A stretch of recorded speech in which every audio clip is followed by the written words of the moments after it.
경제브리핑 불편한 진실이 여러분의 확실한 두통 치료제가 되어드리겠습니다.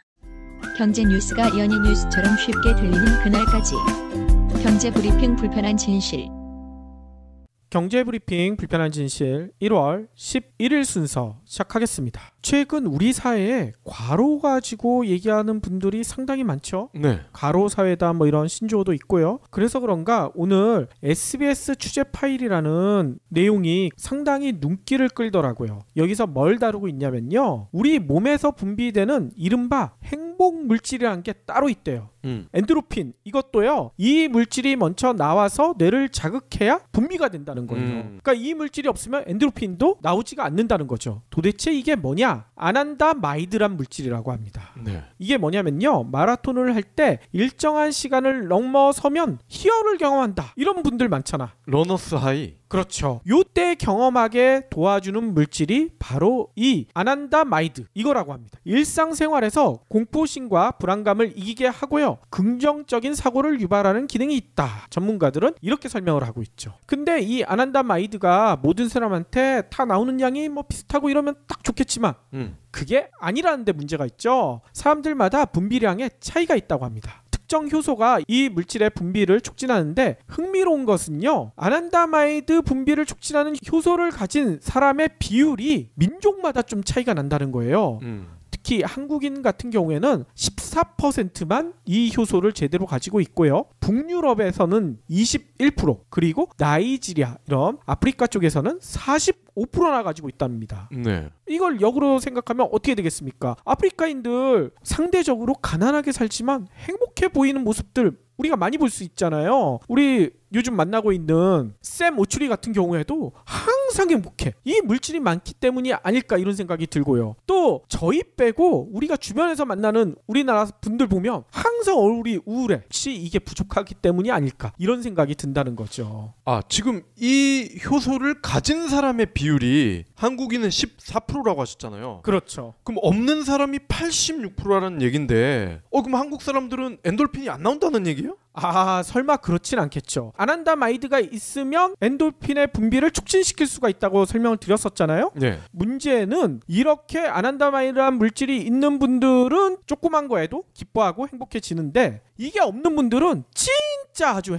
기뻐야지만 행복해진다는 거예요. 엔도르핀이 그때서야 나온다는 거죠. 역대급 재미를 만나야만 웃을 수가 있군요. 그렇죠. 그러니까 박 PD를 매번 만나야지 이게 행복해지고 박 PD 같은 분 아재 개그 잘하는 사람들을 만나지 못하면 그냥 일반 개그맨들이 하는 그런 개그에는 웃지를 않는다. 이런 거죠. 그래서 한국의 개그맨들이 힘든 거군요. 맞아요. 그래서요. 이 SBS 취재 파일에서는 이렇게 설명을 하고 있습니다. 이 분석만 보더라도 우리나라 사람들은 전 세계에서 가장 우울하기 쉬운 민족인 셈이다.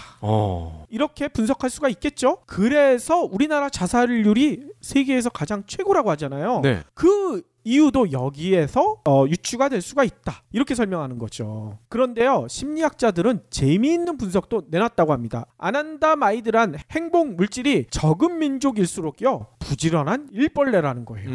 이게 뭔 얘기겠습니까? 우리나라가 진짜 성질성 면에서는 둘째가라면 서럽잖아요. 한국인의 근면성이 어쩌면 행복 물질 아난다마이드가 부족하기 때문이 아닐까 이렇게 생각할 수도 있다는 거죠. 또 달리 보면 일만 하다 보니까 기쁨을 느낄 겨를이 없다. 그러니까요. 그래서 이런 해석도 들어있어요. 웬만하면 행복감을 못 느끼다 보니까 아까 얘기대로 14% 말고 86%는 이게 웬만하면 이게 행복하지가 않은 거야. 그러니까 이거에 반대 현상으로 반대급부로 더 열심히 일해서 돈을 모으는데 이런 데서 행복을 찾고 명예를 쫓고 자식 교육에 올인하고 이렇게 빠져들 수가 있다는 거죠. 네.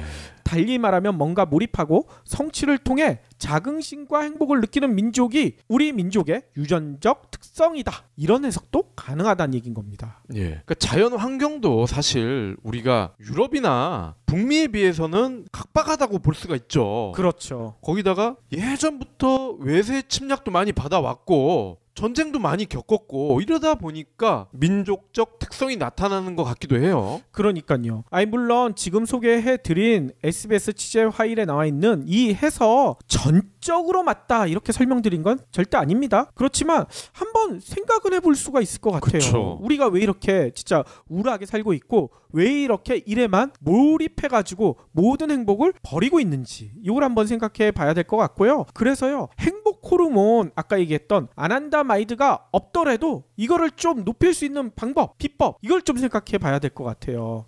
일 덜 하고 돈에 너무 매몰되지 않고 그러면 될 것 같은데요. 거기다가 하나 가장 중요한 걸 빼먹었잖아요. 네. 경제브리핑 불편한 진실을 열심히 들으시면 행복해질 수가 있다.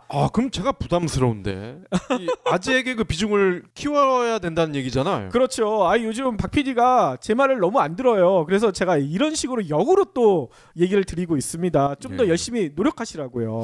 이게 너무 또 오버를 하면 비웃음이 나올 수가 있기 때문에 잘못하면 절대 그렇지 않죠. 웃음이 나와야 되는데 예. 아무튼요, 요 내용을 보더라도요, 여러분들 좀 더 이제 여유를 가지시고 어떻게 하면 좀 우리가 행복을 찾을 수가 있는지 한번 같이 고민해 보면 좋을 것 같습니다. 예. 참고로 저만의 작은 행복을 소개를 드릴까 하는데 제가 얼마 전에 욕조를 샀어요. 욕조를 샀다고요? 욕조가 보통은 목욕탕에 하나씩 다 있죠? 그렇죠. 뭐 내가 안 사도 다 깔려져 있죠? 근데 제가 산 욕조는요, 앉아서 반신욕을 할 수 있게끔 최적화된 욕조예요.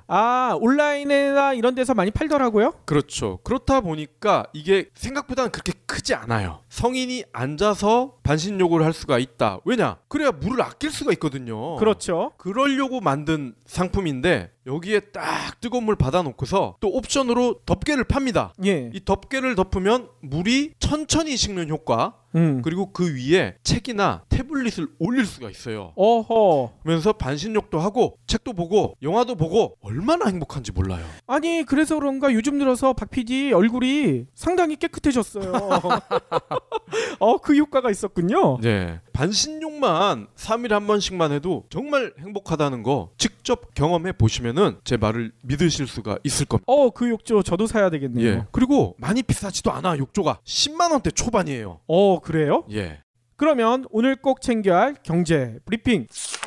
최근에 보수 언론들이요, 최저임금 인상 가지고 별의별 얘기를 다 쏟아내고 있죠. 최저임금 올려놨더니 일자리가 더 줄어들고 있다. 경비원들 쫓겨나고 있다. 그래서 그런가 오늘 정부 서울청사에서요, 김동연 부총리 겸 기획재정부 장관 주재로요, 올해 첫 경제관계장관 회의가 열렸는데 여기서 최저임금 인상과 관련된 장관들의 발언이 쏟아졌다고 합니다. 이 수구보수 언론들의 주장 하나하나 반박하는 그런 발언을 쏟아냈다는 거죠. 우리가 제일 먼저 반박했었잖아요. 그렇죠. 그렇지만 장관들도 저희 방송을 열심히 듣고 거기에 또 자기들 생각을 얹어가지고 이렇게 반박을 하고 있는 겁니다. 어떤 얘기가 나왔나 한번 봤더니만요, 김 부총리는요, 우선 지난달 고용 통계에서요, 민간 서비스업 일자리가 줄어든 거에 대해 이거는 기저효과와 일부 일자리의 12월 집행에 애로사항이 있다는 점이 영향을 미친 것으로 파악된다. 김 부총리는요, 최저임금은 2000년에 16.1%, 2007년에 12.3% 두 차례 크게 인상된 적이 있었는데 당시에도 단기적으로는 고용에 영향을 미쳤지만 이른 시간 내에 안정을 찾았다.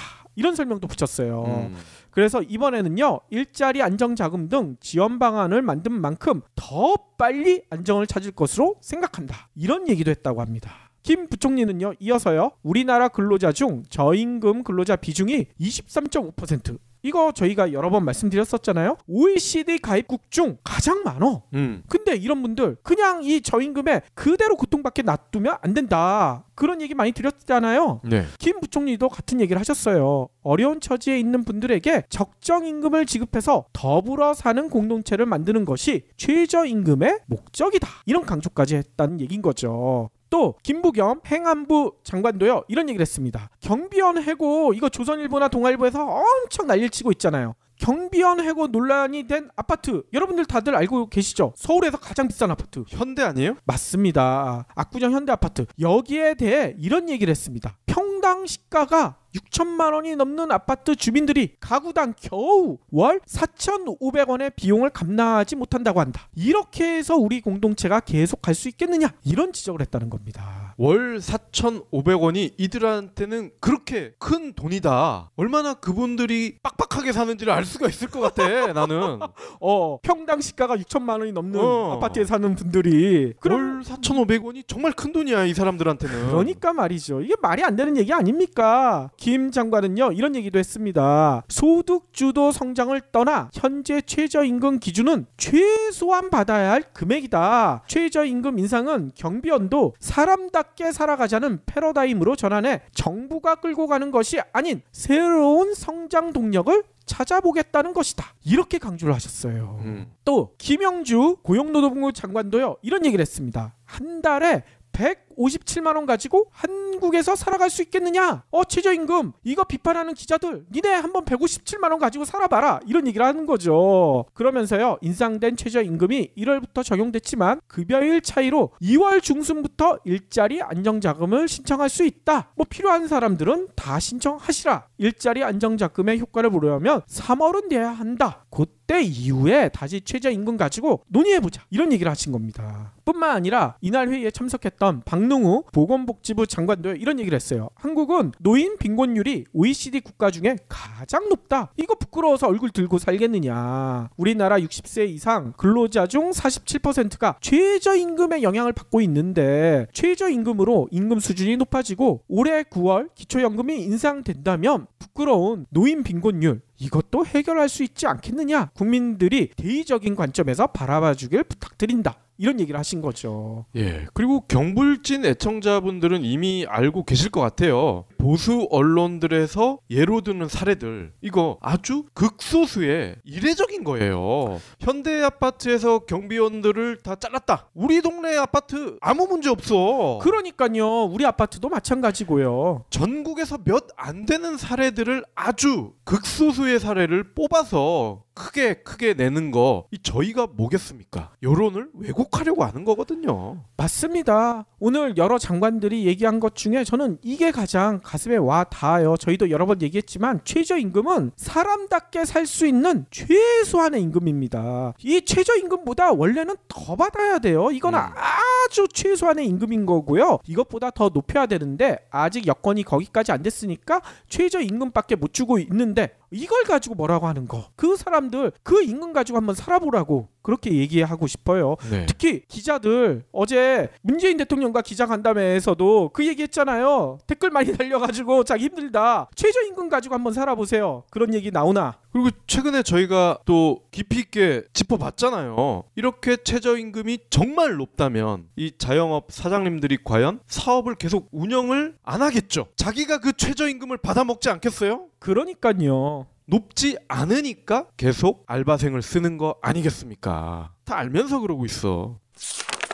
다음 소식입니다. 다음 달 8일부터 법정 최고금리가 24%로 내려가면서 정부가 1조 원의 대출 상품을 마련하고 불법 사금융 단속 및 처벌을 강화하는 등의 부작용 완화에 나섭니다. 정부는 11일 이 같은 내용을 담은 최고금리 인하에 따른 범부처 보완 방안을 최종 확정했습니다. 먼저 취약계층의 제도권 자금 이용기회 감소에 따른 불법적인 사금융 시장 확대 가능성 차단을 위해서 대대적인 단속에 들어갑니다. 최고금리 인하 전후인 2월 1일부터 4월 30일까지 석 달간 국무조정실 내에 불법 사금융 척결 TF 총괄하에 일제 단속을 하고요. 집중 신고 기간도 운영을 해서 전화, 인터넷, 앱 모든 채널에서 접수를 받는다고 하네요. 이런 제도 반갑긴 한데 이게 제대로 이행되려면 처벌이나 배상 이런 것도 좀 높아져야 되지 않을까 이런 생각도 들거든요. 네, 당연히 높였다고 하네요. 무등록 대부, 광고에 대한 벌금을 현행 5천만 원 이하에서 3억 원 이하로 높였고요. 법정 최고금리 위반도 3천만 원에서 5천만 원으로 상향 조정을 했습니다. 어허. 법적으로 영업이 금지된 불법 사금융업자의 불법적 이득에 대한 채무자의 반환 청구권을 확대하고 명칭도 현행 미등록 대부업자에서 불법 사금융업자.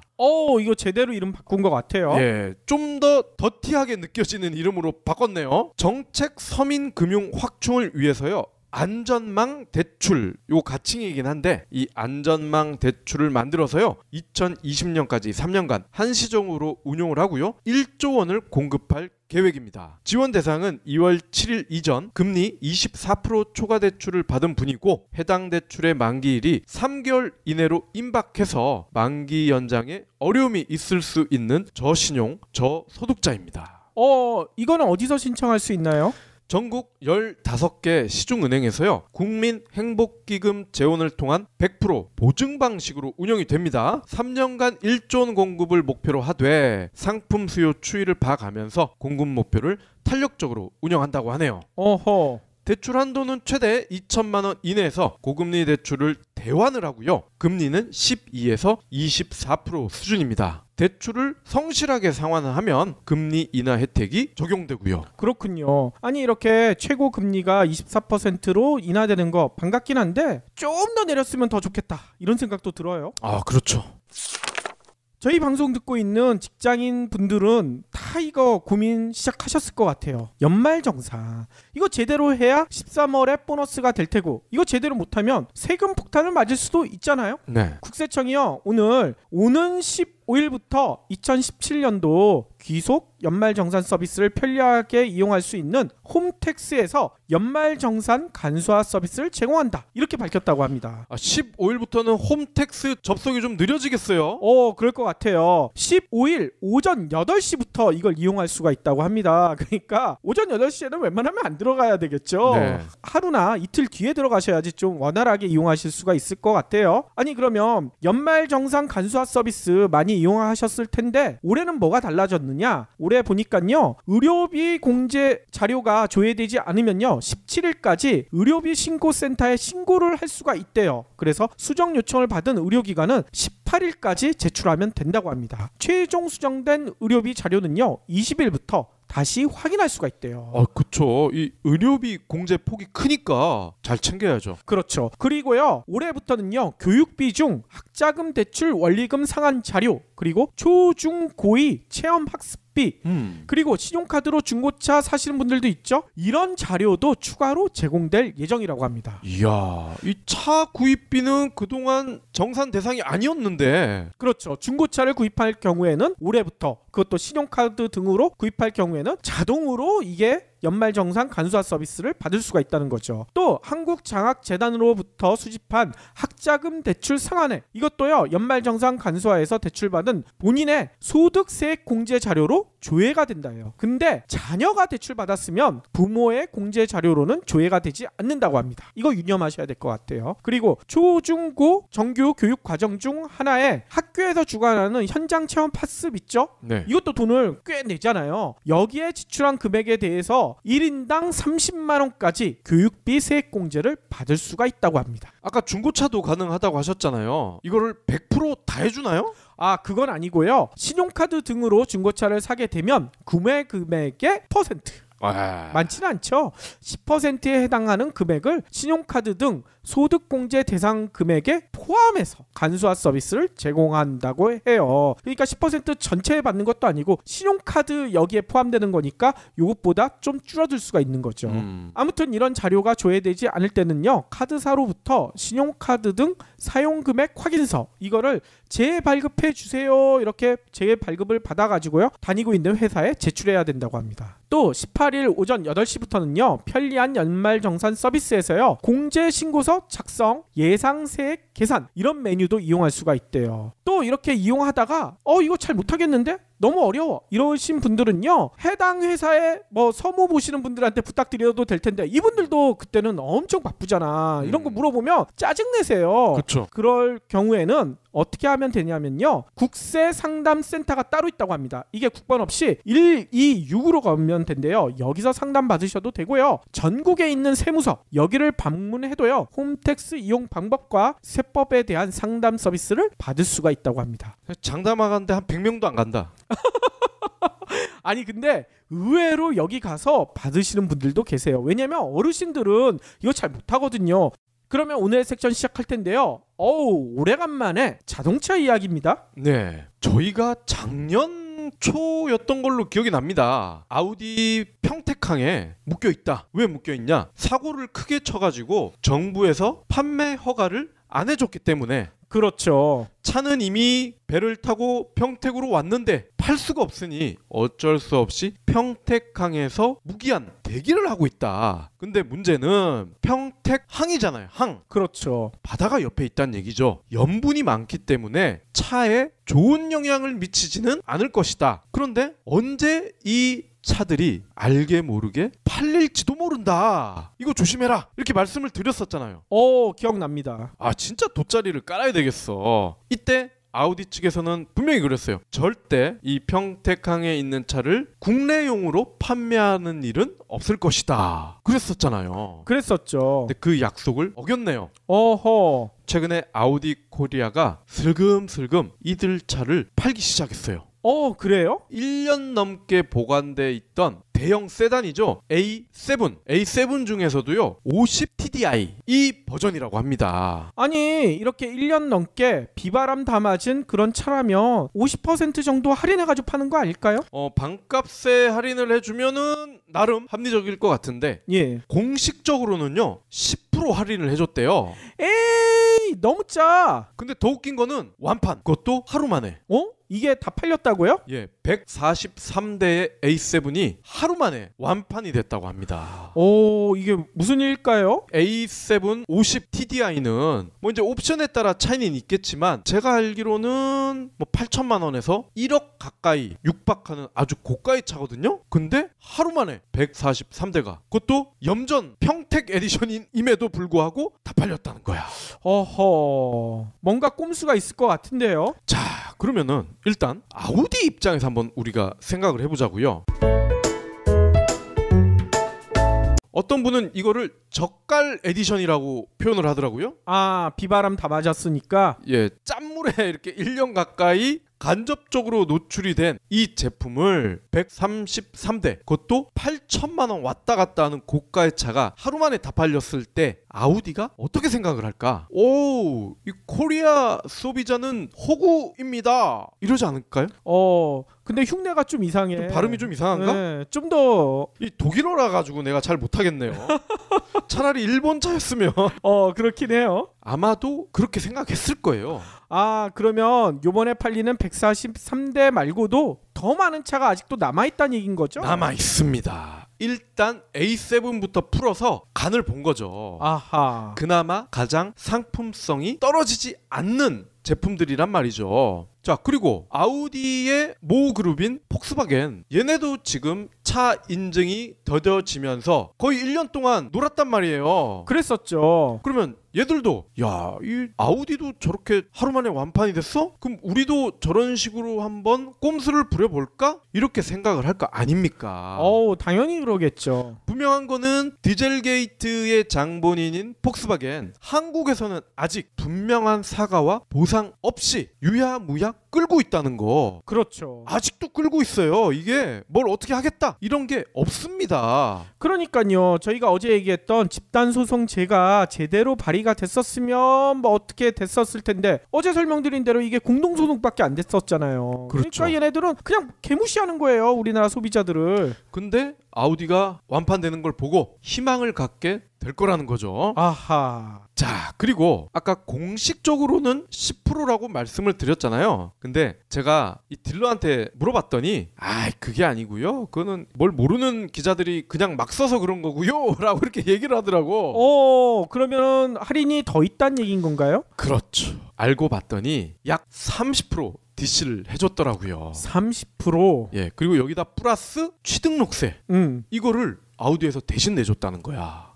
취등록세도 상당히 비쌀 텐데. 예, 그러니까 나쁘지 않은 조건이라고 볼 수는 있어요. 1년밖에 안 된 새 차, 물론 중고이긴 하지만 거의 새 차잖아요, 이거는. 그렇죠. 자, 근데 우리가 요 30%가 과연 메리트가 있냐, 요것도 한번 판단을 해봐야 된다는 거예요. 3년 정도 지나면요, 수입차, 이 중고차 시세가 어떻게 변하나 제가 찾아봤더니 거의 30%가 빠져요. 그래요? 그러니까 지금 아우디 A7은 2017년식이잖아요. 그러니까 얘는 1년밖에 안 되긴 했습니다만 요 정도 돼도 얼추 10에서 15%가 빠집니다. 아니 그러면 공식적으로 깎아준 게 그냥 가만히 탔었을 때 시세 빠지는 거랑 거의 똑같네. 예, 이미 10%는 까졌죠. 어허. 그리고 평택 에디션 아닙니까? 50 TDI, 이 TDI는 이제 디젤 엔진이라는 거고 50은 배기량에 따른 차의 차급의 크기를 말하는 거예요. 그러니까 차 크기 자체는 다 똑같지만 배기량 크기가 다르다는 얘기죠. 그러니까 50은 가장 크다. 그리고 아우디 차를 보시면은 A7 바로 옆에 이 50, 뭐 30 이런 게 표시가 돼 있어. 근데 앞으로는 50이라고 찍힌 차는 저거 평택 에디션이네? 이렇게 오해를 받을 수도 있고 정말 평택 에디션일 수도 있고 그러겠죠. 하지만 어찌 됐든 사람들이 볼 때 또는 이 차가 중고차 시장에 다시 나왔을 때 향후에 차주들이 봤을 때는 다 평택 에디션으로 생각할 수밖에 없다는 거예요. 그렇게 되면 어떻게 되겠습니까? 디스카운트가 가중 처리가 된다는 거야. 나중에 중고차로 팔 때 제값을 못 받을 가능성이 매우 높다. 그렇습니다. 그러니까 이미 이 평택 에디션은 30%의 디스카운트가 시작이 됐다. 이렇게 보시면 되는 거고요. 그렇기 때문에 아우디 딜러들이 딱 그만큼만 할인을 해줬다. 이렇게 보시면 됩니다. 그러니까 뭐 1년 동안 해풍을 맞은 거에 대한 보상은 거의 없이 그냥 시세 빠지는 것만큼만 빼준 거네요. 그렇죠. 향후 몇 년간의 감가상가까지 이미 포함이 돼 있다. 이렇게 보시면 될 것 같습니다. 자, 그리고 상품성을 유지하고 있을까? 이것도 우리가 생각을 해봐야 됩니다.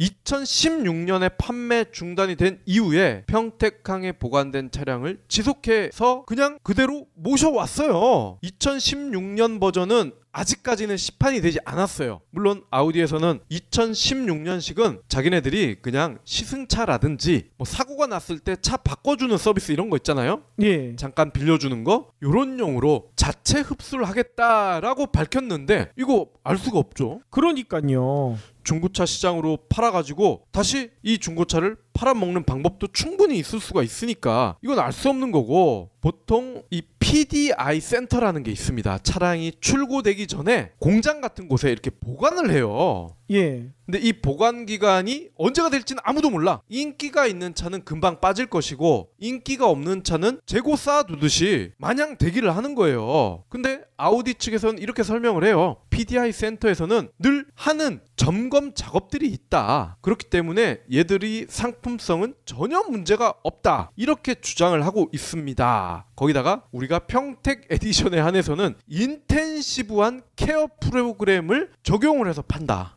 인텐시브가 뭐야? 좀 더 신경을 쓴다 이거 아니에요. 그렇기 때문에 더 꼼꼼하게 우리가 모니터링을 해서 시판을 하기 때문에 걱정하지 않아도 된다. 이렇게 얘기를 하고 있어요. 집 같은 경우에도 아무리 관리를 잘해도 사람이 한 1년 정도 살지 않으면 집이 그냥 망가지거든요. 맞아요. 자동차는 이게 운행을 한 번도 안 한 거 아닙니까? 그렇죠. 아무리 관리를 잘해도 운행을 안 한 자동차는 이거 망가지지 않을까요? 당연하죠. 버스에 가만히 오랫동안 서 있는 경우가 있죠. 자리가 없을 때. 특히 그 빨간 버스 타시는 분들 이 고충이 대단하다고 하더라고요. 그렇죠. 경부고속도로 타고 쭉 가는 그런 버스들이 내리는 곳은 다 똑같아. 근데 자리가 없어. 그러면 자기가 내릴 때까지 계속 서서 가야 되는 거예요. 반면에 1시간을 이렇게 서 있는 것과 1시간을 느린 속도라도 걷는 거 어떤 게 더 힘들까요? 1시간 계속 서 있는 게 더 훨씬 힘들다고 합니다.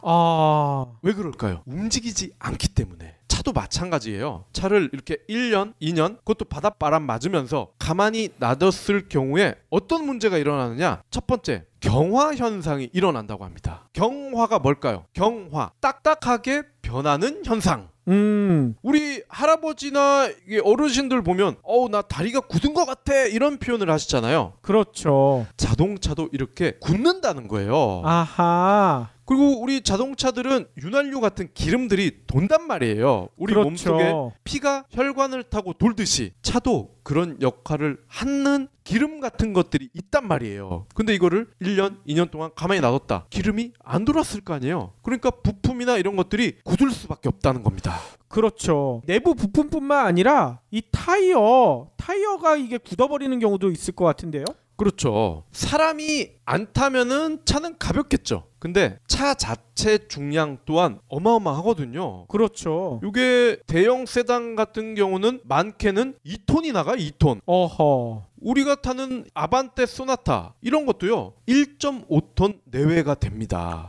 되게 무겁군요. 가벼운 무게는 아니에요. 근데 달랑 바퀴 4개가 그것도 가만히 서서 1년 이상 얘들을 지탱하고 있었다. 바퀴 휠이 어떻게 될까요? 휘어지겠네. 변형이 나타날 수가 있다는 겁니다. 그러니까. 물론 딱 봐서는 티가 안 날 수도 있어요. 휠 자체가 워낙 요즘은 뭐 알루미늄 휠이니 합금 휠이니 해서 눈으로 봤을 땐 티가 안 날 수 있지만 달렸을 때 이 문제가 나타날 수가 있다는 거예요. 아니 타이어 자체도 그대로 가만히 있었으면 그 땅과 다음 부분만 이렇게 움푹 들어갔을 것 같아. 그렇죠. 그러면 운전할 때 이게 가만히 포장도를 달리는데도 비포장도로 달리는 듯한 울퉁불퉁함을 느낄 수 있지 않을까? 맞습니다. 이런 우려도 드는데요. 이 PD님이 나는 자동차 문외한인 줄 알았더니 또 그런 핵심은 잘 아시네. 팔 베고 턱을 베고 이렇게 TV를 보거나 영화를 볼 때 이거 떼보세요. 그 피부가 어떻게 돼요? 뻘겋게 되죠. 그러니까요. 똑같습니다. 타이어도 1년 이상을 그대로 있어봐. 그 부분에 고무나 하중을 받는 휠 영향이 있을 수밖에 없겠죠. 아니 이걸 제가 왜 아냐면요. 애들 가지고 노는 장난감 자동차 있잖아요. 네. 그거 가만히 놔두면요. 희한하게 그 타이어 땅과 닿는 부분만 이게 납작해져. 그래서 그걸 필라고 하면 이게 펴지지가 않더라고요. 그래서 이게 울퉁불퉁하게 되는 거예요. 근데 일반 차도 충분히 그럴 수 있을 것 같아요. 1년 정도 그대로 놔둬버리면. 맞습니다. 그리고 간혹 보면은 수입차 중에 뭐 녹이 쓴다든지 이런 경우가 있죠. 작년에 혼다가 굉장히 이걸로 홍역을 알았던 기억이 나는데 저는 그렇게 생각을 합니다. 자동차는 무겁고 크기 때문에 대부분 배로 와요. 배. 비행기 타고 오는 차는 거의 없습니다. 그렇죠. 배로 오기 때문에 북미나 유럽에서 만든 차들이 배로 오면은 한 달은 걸리지 않겠어요? 해풍과 해수에 한 달 가까이 노출이 되고 또 실제로 파도가 심할 때도 있을 거 아니야. 그렇겠죠. 뭐 늘 잔잔한 바다에서 배가 운행이 되진 않을 거 아니에요. 그러다가 한번 휘청하면 바닷물이 온팡 튈 거 아니야. 그런 것들이 부식을 일으킬 수가 있다는 거예요. 어허. 자, 그리고 이 PDI 센터 언제 출고가 될지 모르기 때문에 대기 시간이 길어질 수도 있다고 말씀을 드렸죠. 그러면 경화 현상이 더 심하게 나타날 수도 있고요. 기름이 돌지 않기 때문에 부품, 특히 우리가 눈에 잘 안 보이는 부품들 밑에 들어가 있거나 막 엔진 근처에 있는 부품은 우리가 볼 수가 없잖아요. 그러니까요. 녹이 쓸 가능성이 있다는 거죠. 아하. 우리가 디스플레이 가전은 많게는 반값 할인해 주잖아. 그렇죠. 포장망 뜯어도 반값이죠. 그거 왜 그렇겠어요? 오랫동안 전시를 해놨다. 즉 오랫동안 실제로 사용을 하지 않았기 때문에 그로 인한 경화 현상이 일반 가전에서도 나타난다는 거예요. 아하. 그래서 싸게 주는 겁니다. 걔들이 머리에 총 맞아서 싸게 주는 게 아니에요. 그렇군요. 아니 그러면 지금까지 박 PD의 이야기를 종합해 보면 요번 할인은 너무나 기대에 못 미치는 진짜 눈 가리고 아웅하는 할인이다 이 얘기잖아요. 예. 플러스 한국 소비자들은 호구가 맞느냐? 요 얘기도 한번 해봐야 될 것 같아. 그러니까 지금 보수 언론들은 난리가 났어. 야, 이 머저리들. 그러니까 한국인들 맨날 욕먹지. 왜 그런 차를 10% 공식 할인, 초딩도 계산기 두드려 보면 이게 바보 같은 짓이라는 걸 알 텐데 왜 그걸 샀느냐? 이러면서 성토전이 일어나고 있는 거예요. 어허. 자, 근데 저는 과연 이 평택 에디션을 산 사람들이 진정한 호구일까? 이거를 한번 생각해 보자는 거죠. 일단 현대차가 우리나라 판매율 1위 아닙니까? 그렇죠. 자, 근데 현대차가 삼성에 이어서 우리나라 재계 2위입니다. 재계 순위 2위에 어마어마한 대기업 그룹 재벌이에요. 올해 사상 최다 판매 기록을 경신한 일본의 도요다 말씀을 잠깐 드리겠습니다. 이 도요다가요 올해 글로벌 판매 목표를 사상 최대치로 늘려잡았어요. 왜? 작년 그러니까 2017년에도 사상 최대 판매치를 기록했기 때문입니다. 아하. 물론 아베의 엔화 가치를 떨어뜨리는 전략 이 덕을 보긴 했지만 그거 통화가치 조금 떨어졌다고 상품성이 후진데 최대 판매가 가능하겠습니까? 상품도 괜찮아야지 판매도 이루어지는 거죠. 그렇죠. 상품성이 좋기 때문에 엔저 덕에 더 많이 판매가 된 거 아니겠습니까? 자, 그래서요 이 도요다의 올해 글로벌 자동차 판매량 추정치가요 1035 15만여 대. 어우, 상당하군요. 사상 최다 판매 기록을 세웠던 작년에 1020만 대보다 무려 2%가 늘어났어요. 아하. 현재 2년 연속 최다 판매 기록을 경신했고 올해마저 이게 달성이 되면 3년 연속 커리어 하이를 찍는 거예요. 그렇군요. 그거에 비해 현대차는 좀 부족할 것 같은데요. 그러니까 제가 예를 들겠죠. 작년 현대차 판매량이 현대차만 놓고 보면요 450만여 대인데 1년 전인 2016년에 비해서 무려 6.5%가 빠졌습니다. 아하. 제조업에서 이렇게 5% 이상 빠지는 거는 굉장히 많이 줄어드는 거거든요. 그렇죠. 내수는 근데 웃긴 게 전년 대비 4.6%가 증가했어요. 아, 작년에 박 PD가 현대차 이야기를 많이 안 했어요. 이러니까 증가하지. 반면에 미국, 중국 세계 최대 시장에서는요 무려 8.2%가 빠졌습니다. 아하. 특히 지난해 11월까지 현대차의 북미 판매량, 이 북미 시장이 굉장히 중요하거든요. 62만여 대인데 전년 동기 대비해서 13%가량 빠져버렸어요. 같은 기간 기아차도요 8%나 빠졌고요. 3분기만 놓고 보면요 1년 새 판매 감소율이 26.5%. 어마어마하지 않습니까? 어허. 중국 시장 감소율은 26.6%. 충격이 이만저만이 아니에요. 한때 미국 점유율도요 5%를 살짝 상회했다가 현재는 3.7%까지 밀렸다고 합니다. 근데 이런 현대차가 국내 재계 2위. 어허. 글로벌 자동차 시가총액을 참고로 말씀을 드릴게요. 1위가 도요다입니다. 도요다 시총이 1724억 달러. 이어서 벤츠 모기업인 다임러, 그 다음이 폭스바겐, BMW. 알만한 브랜드들이 적절한 자리를 차지하고 있어요. 반면 현대차는 시총이 313억 달러. 글로벌 순위 13위. 그런데 한국에서는 2위. 한국에서는 자동차 브랜드에서는 부동의 1위. 뭔가 좀 이상하지 않아요? 그러니까요. 왜 한국에서는 판매량이 늘었을까? 해외 시장에서는 거의 30% 가까이 빠지고 있는데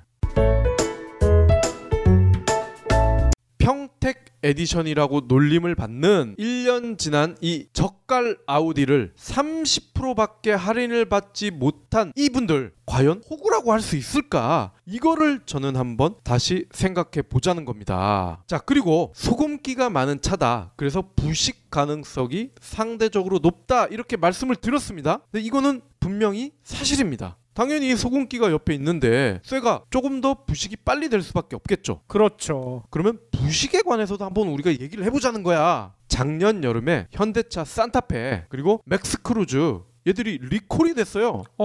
산타페는 35만 9천여 대, 맥스크루즈는 3만 4,700여 대. 다 합치면 약 40만 대야. 얘네는 왜 리콜이 됐는가요? 이들 차량이요 엔진룸 덮개, 이 후드라고 하잖아요. 덮개에 달린 잠금 장치에 물이 스며들어서 녹이 쓴다는 거야. 녹이 슬면 부식이 되겠죠? 예. 그러면 어떻게 되냐? 후드가 제대로 잠기지 않아가지고 고속도로 막 달리면은 뚜껑이 열린대. 이거는 진짜 사고 나겠네요. 뚜껑이 열리면은 열리기만 하겠어요? 덜덜덜덜덜덜 소리도 날 거 아니야. 그러겠죠. 그런데 무려 40만 대. 이뿐이 아니에요. 비슷한 시기네요. 작년 6월 북미 현대차가 산타페와 소나타를 무려 60만여 대를 리콜을 했어요. 왜 리콜을 했느냐? 2013년에서 2017년에 생산된 신형 산타페와 산타페 스포츠, 이 스포츠는 북미에만 있습니다. 43만 7천여 대를 리콜을 했는데 원인이 비슷해요. 후드가 열리지 않게 잡아주는 보조 후드 레치 있잖아요. 딱 세워주는 거. 예. 이게 결함이 나타났다는 건데, 그리고 2015년, 2016년에 생산된 소나타 15만 대, 제네시스 1,800대 얘도 리콜이 됐는데 얘들은 또 왜? 주차 브레이크 경고등이 불량인데 이 주차 브레이크가 경고등이 안 켜지면 주차 브레이크를 걸었는지 안 걸었는지 운전자가 모를 수 있잖아. 그렇죠. 그럼 이거를 걸어놓은 상태로 주행을 할 수가 있어요. 저도 운전 초보일 때 몇 번 그랬거든요. 그럼 이때 난리가 나요. 막 고무 타는 냄새가 진동을 하거든요. 그러겠죠. 근데 이 문제 차량들은요 가속 페달을 밟으면 부식이 생긴다는 거야. 아하. 이 주차 브레이크를 풀지 않고 달렸을 때 부식이 일어난다는 거야. 이 새 차에서, 갓 뽑은 차에서 부식이 일어나, 현대차는. 야하. 근데 평택 에디션은 아직 부식이 공식적으로 확인이 되진 않았어요. 1년이 지났는데도. 그러니까 이 평택 에디션을 선택한 소비자들은 할 말이 있는 거야. 부식? 뭐 소금에 쩔어서 빨리 차가 녹이 쓴다고? 그렇다 하더라도 아우디는 부식이 덜 되게 하게끔 강판 처리를 하고 있어. 그리고 하부 자동차 이렇게 왜 우리가 고장이 나면 하수도 같은데 사람이 들어가고 차는 붕 띄어서 엔지니어 분들은 그 밑에서 이렇게 쳐다보잖아. 그렇죠. 아이 하수도는 아니죠. 그 밑에 들어가서 보시는 거죠. 그 하수도 같은 거 있어요. 하여튼 거기 그런 데서 숨바꼭질하면 되게 재밌을 것 같은데. 어우, 그거 사고 납니다. 그 숨바꼭질하면 안 돼요. 그렇게 올려다보지 않으면 잘 모르잖아요. 사람들이 그 차 인수할 때 누가 그 차 밑바닥까지 들어가가지고 그걸 봅니까? 그렇죠. 근데 차를 인수를 할 때도요, 현대차들은 이미 그때 썩어 있는 경우도 있다는 거야. 아하. 1년도 되지 않아서 장마철 한번 겪고 나면 하부 부식이 시작돼요. 그래서 심지어 이걸 잘 아는 분들은 언더코팅을 또 옵션으로 비용을 주고서 하는 분들도 계세요. 그렇죠. 근데 아우디 같은 경우는 언더코팅을 굳이 하지 않더라도 부식이 10년, 20년이 지나도 별로 일어나지가 않는다는 거예요. 자, 누가 진정한 호구인지 한번 스스로 생각을 해보시기 바랍니다. 그렇군요. 아, 현대차랑 비교해보니까 좀 이해가 되네요. 자, 그리고 아우디는 이런 핸디캡을 감안을 해서 뭐 반값은 아니지만 우리의 기대에 맞게, 하지만 그래도 30%를 해줬단 말이야. 근데 현대차는 어때요? 이렇게 녹이 슬거나 부식이 발생해도 뭐라고 그래요? 이상하네? 그럴 리가 없는데? 또는 그거는 고객님의 운전 스타일이 유별나서, 또는 차량 보관 방식이 특별해서, 이런 식으로 몰아가는 경우도 적지 않다는 거예요. 그렇군요. 아예 이렇게 부식이 발생하면 죄송합니다, 30% DC 해드릴게요, 인정을 하고 DC를 해주면 그나마 낫다는 거야. 근데 국산차들은 이런 혜택, 평택 에디션 막 호구라고 욕을 하면서 정작 자신들은 이런 혜택 주지 않고 있다는 겁니다. 그러니까 아까 하루 만에 이 평택 에디션이 완판이 됐다. 좀 이해가 가기도 합니다. 네, 어떻게 보면 이분들은 그나마 이 가성비에 충실한 선택을 했다, 이렇게 볼 수가 있고요. 그리고 방금 제가 문의를 했던 딜러가 추가로 알려왔어요. 이번에 판 A7이 이런 핸디를 감안을 해서요, S라인 패키지라는 추가 옵션이 적용이 된 상품이라고 합니다. S라인 패키지는 거기 타기만 하면 S라인 되는 패키지인가요? 그럴 리가 없죠. 일단 차가 그냥 A7보다는 이뻐. 뭐 여러 가지 장신구들이 들어가니까 아무래도 이 앞 전조등, 이게 눈 역할을 할 거 아닙니까? 그렇죠. 그릴이나 이런 것들이 좀 더 부리부리하고 부티나게 이렇게 꾸며져 있고요. 그리고 내부에 들어가는 옵션들, 이런 것들이 좀 더 고급스럽다는 거죠. 이런 거를 이제 합친 옵션 상품이 S라인 패키지인데, 이것도 사실상 그냥 달아줬다는 거예요. 그러니까 어떻게 보면 가성비 측면에서 나쁘지 않다, 이러한 결론이 나온다는 거죠. 그러니까 기성 언론들이 보도만 보시고 저 차 산 사람들 진짜 바보네, 진정한 글로벌 호구 인증이네, 이렇게만 보지 마시고 또 다른 측면이 있을 수도 있다, 저는 요걸 말씀을 드리고 싶어서 오늘 준비를 했어요. 예, 평택 에디션에 대해서 이런 시각도 있다는 거 처음 알게 된 것 같습니다. 다음 시간에도 자동차 이야기 좀 자주 해주세요. 네, 이번에는 어디 에디션을 해야 될까요?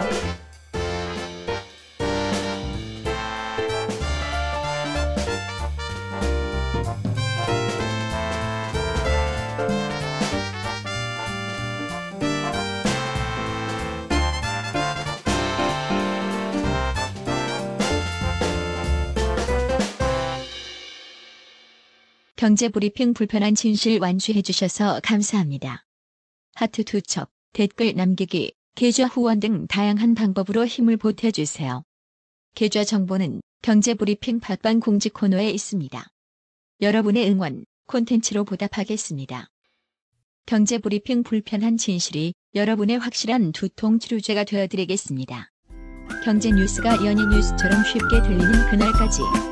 경제브리핑 불편한 진실. 경제브리핑 불편한 진실 1월 11일 순서 시작하겠습니다. 최근 우리 사회에 과로 가지고 얘기하는 분들이 상당히 많죠. 네. 과로 사회다 뭐 이런 신조어도 있고요. 그래서 그런가 오늘 SBS 취재 파일이라는 내용이 상당히 눈길을 끌더라고요. 여기서 뭘 다루고 있냐면요. 우리 몸에서 분비되는 이른바 행복 물질이라는 게 따로 있대요. 엔도르핀 이것도요. 이 물질이 먼저 나와서 뇌를 자극해야 분비가 된다는 거예요. 그러니까 이 물질이 없으면 엔도르핀도 나오지가 않는다는 거죠. 도대체 이게 뭐냐? 아난다마이드란 물질이라고 합니다. 네. 이게 뭐냐면요. 마라톤을 할 때 일정한 시간을 넘어서면 희열을 경험한다. 이런 분들 많잖아. 러너스 하이. 그렇죠. 요때 경험하게 도와주는 물질이 바로 이 아난다마이드 이거라고 합니다. 일상생활에서 공포심과 불안감을 이기게 하고요. 긍정적인 사고를 유발하는 기능이 있다. 전문가들은 이렇게 설명을 하고 있죠. 근데 이 아난다마이드가 모든 사람한테 다 나오는 양이 뭐 비슷하고 이러면 딱 좋겠지만 그게 아니라는 데 문제가 있죠. 사람들마다 분비량에 차이가 있다고 합니다. 특정 효소가 이 물질의 분비를 촉진하는데 흥미로운 것은요. 아난다마이드 분비를 촉진하는 효소를 가진 사람의 비율이 민족마다 좀 차이가 난다는 거예요. 특히 한국인 같은 경우에는 14%만 이 효소를 제대로 가지고 있고요. 북유럽에서는 21% 그리고 나이지리아 이런 아프리카 쪽에서는 45%나 가지고 있답니다. 네. 이걸 역으로 생각하면 어떻게 되겠습니까? 아프리카인들 상대적으로 가난하게 살지만 행복해 보이는 모습들 우리가 많이 볼 수 있잖아요. 우리 요즘 만나고 있는 샘 오추리 같은 경우에도 항상 행복해. 이 물질이 많기 때문이 아닐까 이런 생각이 들고요. 또 저희 빼고 우리가 주변에서 만나는 우리나라 분들 보면 항상 얼굴이 우울해. 혹시 이게 부족하기 때문이 아닐까 이런 생각이 든다는 거죠. 아, 지금 이 효소를 가진 사람의 비율이 한국인은 14%라고 하셨잖아요. 그렇죠. 그럼 없는 사람이 86%라는 얘긴데 그럼 한국 사람들은 엔돌핀이 안 나온다는 얘기예요? 아, 설마 그렇진 않겠죠. 아난다마이드가 있으면 엔돌핀의 분비를 촉진시킬 수가 있다고 설명을 드렸었잖아요. 네. 문제는 이렇게 아난다마이드란 물질이 있는 분들은 조그만 거에도 기뻐하고 행복해지는데 이게 없는 분들은 진짜 아주 기뻐야지만 행복해진다는 거예요. 엔도르핀이 그때서야 나온다는 거죠. 역대급 재미를 만나야만 웃을 수가 있군요. 그렇죠. 그러니까 박 PD를 매번 만나야지 이게 행복해지고 박 PD 같은 분 아재 개그 잘하는 사람들을 만나지 못하면 그냥 일반 개그맨들이 하는 그런 개그에는 웃지를 않는다. 이런 거죠. 그래서 한국의 개그맨들이 힘든 거군요. 맞아요. 그래서요. 이 SBS 취재 파일에서는 이렇게 설명을 하고 있습니다. 최적화된 욕조예요. 온라인이나 이런 데서 많이 팔더라고요. 그렇죠. 그렇다 보니까 이게 생각보다는 그렇게 크지 않아요. 성인이 앉아서 반신욕을 할 수가 있다. 왜냐? 그래야 물을 아낄 수가 있거든요. 그렇죠. 그러려고 만든 상품인데 여기에 딱 뜨거운 물 받아놓고서 또 옵션으로 덮개를 팝니다. 예. 이 덮개를 덮으면 물이 천천히 식는 효과 그리고 그 위에 책이나 태블릿을 올릴 수가 있어요. 어허. 그러면서 반신욕도 하고 책도 보고 영화도 보고 얼마나 행복한지 몰라요. 아니 그래서 그런가 요즘 들어서 박 PD 얼굴이 상당히 깨끗해졌어요. 그 효과가 있었군요. 네. 반신욕만 3일에 한 번씩만 해도 정말 행복하다는 거 직접 경험해 보시면은 제 말을 믿으실 수가 있을 겁니다. 그 욕조 저도 사야 되겠네요. 예. 그리고 많이 비싸지도 않아. 욕조가 10만 원대 초반이에요. 그래요? 예. 그러면 오늘 꼭 챙겨야 할 경제 브리핑. 최근에 보수 언론들이요 최저임금 인상 가지고 별의별 얘기를 다 쏟아내고 있죠. 최저임금 올려놨더니 일자리가 더 줄어들고 있다. 경비원들 쫓겨나고 있다. 그래서 그런가 오늘 정부 서울청사에서요 김동연 부총리 겸 기획재정부 장관 주재로요 올해 첫 경제관계 장관 회의가 열렸는데 여기서 최저임금 인상과 관련된 장관들의 발언이 쏟아졌다고 합니다. 이 수구 보수 언론들의 주장 하나하나 반박하는 그런 발언을 쏟아냈다는 거죠. 그 우리가 제일 먼저 반박했었잖아요. 그렇죠. 그렇지만 장관들도 저희 방송을 열심히 듣고 거기에 또 자기들 생각을 얹어가지고 이렇게 반박을 하고 있는 겁니다. 어떤 얘기가 나왔나 한번 봤더니만요. 김 부총리는요. 우선 지난달 고용 통계에서요. 민간 서비스업 일자리가 줄어든 거에 대해 이거는 기저효과와 일부 일자리에 12월 집행에 애로사항이 있다는 점이 영향을 미친 것으로 파악된다. 김 부총리는요, 최저임금은 2000년에 16.1%, 2007년에 12.3% 두 차례 크게 인상된 적이 있었는데 당시에도 단기적으로는 고용에 영향을 미쳤지만 이른 시간 내에 안정을 찾았다. 이런 설명도 붙였어요. 그래서 이번에는요, 일자리 안정자금 등 지원 방안을 만든 만큼 더 빨리 안정을 찾을 것으로 생각한다. 이런 얘기도 했다고 합니다. 김 부총리는요, 이어서요, 우리나라 근로자 중 저임금 근로자 비중이 23.5%. 이거 저희가 여러 번 말씀드렸었잖아요. OECD 가입국 중 가장 많어. 근데 이런 분들 그냥 이 저임금에 그대로 고통받게 놔두면 안 된다. 그런 얘기 많이 드렸잖아요. 네. 김 부총리도 같은 얘기를 하셨어요. 어려운 처지에 있는 분들에게 적정 임금을 지급해서 더불어 사는 공동체를 만드는 것이 최저임금의 목적이다. 이런 강조까지 했다는 얘기인 거죠. 또 김부겸 행안부 장관도요, 이런 얘기를 했습니다. 경비원 해고 이거 조선일보나 동아일보에서 엄청 난리를 치고 있잖아요. 경비원 해고 논란이 된 아파트 여러분들 다들 알고 계시죠? 서울에서 가장 비싼 아파트 현대 아니에요? 맞습니다. 압구정 현대 아파트. 여기에 대해 이런 얘기를 했습니다. 이 분석만 보더라도 우리나라 사람들은 전 세계에서 가장 우울하기 쉬운 민족인 셈이다. 이렇게 분석할 수가 있겠죠. 그래서 우리나라 자살률이 세계에서 가장 최고라고 하잖아요. 네. 그 이유도 여기에서 유추가 될 수가 있다. 이렇게 설명하는 거죠. 그런데요, 심리학자들은 재미있는 분석도 내놨다고 합니다. 아난다마이드란 행복 물질이 적은 민족일수록요, 부지런한 일벌레라는 거예요. 이게 뭔 얘기겠습니까? 우리나라가 진짜 성질성 면에서는 둘째가라면 서럽잖아요. 한국인의 근면성이 어쩌면 행복 물질 아난다마이드가 부족하기 때문이 아닐까, 이렇게 생각할 수도 있다는 거죠. 또 달리 보면 일만 하다 보니까 기쁨을 느낄 겨를이 없다. 그러니까요. 그래서 이런 해석도 들어있어요. 웬만하면 행복감을 못 느끼다 보니까 아까 얘기대로 14% 말고 86%는 이게 웬만하면 이게 행복하지가 않은 거야. 그러니까 이거의 반대 현상으로, 반대급부로 더 열심히 일해서 돈을 모으는데 이런 데에서 행복을 찾고 명예를 쫓고 자식 교육에 올인하고 이렇게 빠져들 수가 있다는 거죠. 네. 달리 말하면 뭔가 몰입하고 성취를 통해 자긍심과 행복을 느끼는 민족이 우리 민족의 유전적 특성이다. 이런 해석도 가능하다는 얘기인 겁니다. 예. 그러니까 자연 환경도 사실 우리가 유럽이나 북미에 비해서는 각박하다고 볼 수가 있죠. 그렇죠. 거기다가 예전부터 외세 침략도 많이 받아왔고 전쟁도 많이 겪었고 이러다 보니까 민족적 특성이 나타나는 것 같기도 해요. 그러니까요. 물론 지금 소개해드린 SBS 취재 파일에 나와 있는 이 해서 전적으로 맞다 이렇게 설명드린 건 절대 아닙니다. 그렇지만 한번 생각은 해볼 수가 있을 것 같아요. 그쵸. 우리가 왜 이렇게 진짜 우울하게 살고 있고 왜 이렇게 일에만 몰입해가지고 모든 행복을 버리고 있는지 이걸 한번 생각해 봐야 될 것 같고요. 그래서요, 행복 호르몬 아까 얘기했던 아난다마이드가 없더라도 이거를 좀 높일 수 있는 방법, 비법, 이걸 좀 생각해 봐야 될 것 같아요. 일 덜 하고 돈에 너무 매몰되지 않고 그러면 될 것 같은데요. 거기다가 하나 가장 중요한 걸 빼먹었잖아요. 네. 경제브리핑 불편한 진실을 열심히 들으시면 행복해질 수가 있다. 그럼 제가 부담스러운데 이 아재에게 그 비중을 키워야 된다는 얘기잖아요. 그렇죠. 요즘 박 PD가 제 말을 너무 안 들어요. 그래서 제가 이런 식으로 역으로 또 얘기를 드리고 있습니다. 좀 더 네. 열심히 노력하시라고요.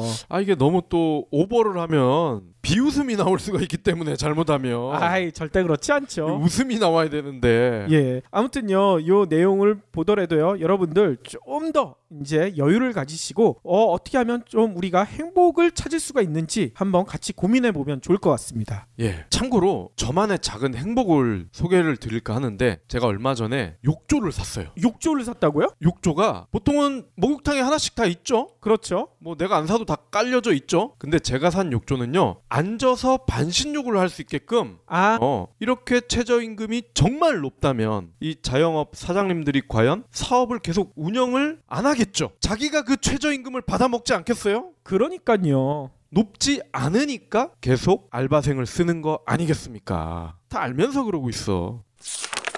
다음 소식입니다. 다음 달 8일부터 법정 최고금리가 24%로 내려가면서 정부가 1조 원의 대출 상품을 마련하고 불법 불법 사금융 단속 및 처벌을 강화하는 등의 부작용 완화에 나섭니다. 정부는 11일 이 같은 내용을 담은 최고금리 인하에 따른 범부처 보완 방안을 최종 확정했습니다. 먼저 취약계층의 제도권 자금 이용기회 감소에 따른 불법적인 사금융 시장 확대 가능성 차단을 위해서 대대적인 단속에 들어갑니다. 최고금리 인하 전후인 2월 1일부터 4월 30일까지 석 달간 국무조정실 내에 불법 사금융 척결 TF 총괄하에 일제 단속을 하고요. 집중 신고 기간도 운영을 해서 전화, 인터넷, 앱 모든 채널에서 접수를 받는다고 하네요. 이런 제도 반갑긴 한데 이게 제대로 이행되려면 처벌이나 배상 뭐 이런 것도 좀 높아져야 되지 않을까 이런 생각도 들거든요. 네, 당연히 높였다고 하네요. 무등록 대부, 광고에 대한 벌금을 현행 5천만 원 이하에서 3억 원 이하로 높였고요. 법정 최고금리 위반도 3천만 원에서 5천만 원으로 상향 조정을 했습니다. 어허. 법적으로 영업이 금지된 불법 사금융업자의 불법적 이득에 대한 채무자의 반환 청구권을 확대하고 명칭도 현행 미등록 대부업자에서 불법 사금융업자.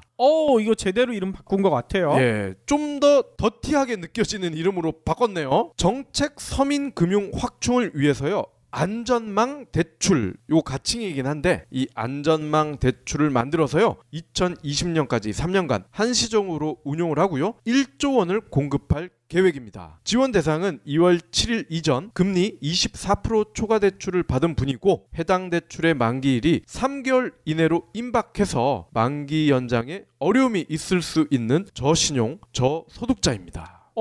이거는 어디서 신청할 수 있나요? 전국 15개 시중은행에서요 국민행복기금 재원을 통한 100% 보증 방식으로 운영이 됩니다. 3년간 1조 원 공급을 목표로 하되 상품 수요 추이를 봐가면서 공급 목표를 탄력적으로 운영한다고 하네요. 어허. 대출 한도는 최대 2천만 원 이내에서 고금리 대출을 대환을 하고요. 금리는 12에서 24% 수준입니다. 대출을 성실하게 상환하면 금리 인하 혜택이 적용되고요. 그렇군요. 아니 이렇게 최고 금리가 24%로 인하되는 거 반갑긴 한데 좀 더 내렸으면 더 좋겠다 이런 생각도 들어요. 아, 그렇죠.